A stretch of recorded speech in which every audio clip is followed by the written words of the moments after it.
Penyemprotan desinfektan menggunakan mobil gunner spray dilakukan Palang Merah Indonesia, Sulawesi Selatan. Penyemprotan desinfektan menyasar ke sejumlah ruang publik, tempat umum, dan permukiman warga di Makassar. Melibatkan puluhan relawan dan personil TNI, penyemprotan desinfektan akan dilakukan setiap hari dengan sistem pembagian zona. Penyemprotan juga dilakukan di wilayah penyanggah Kota Makassar, di antaranya Kabupaten Maros dan Goa. Setiap hari kita lakukan penyemprotan, bahkan kita bagi dalam zona. Hari ini satu kecamatan, besok kecamatan yang lain. Bahkan kita melakukan penyemprotan ke wilayah-wilayah penyangga Kota Makassar, ke Goa, ke Takalar, bahkan ke Maros, Pangkep, dan Baru kita lakukan penyemprotan.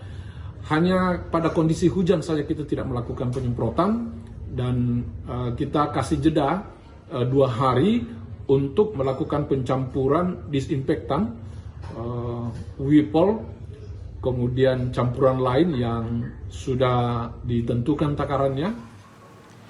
Penyemprotan desinfektan sebelumnya aktif dilakukan PMI Sulawesi Selatan sejak Maret lalu. Sterilisasi dilakukan untuk memutus mata rantai penyebaran COVID-19.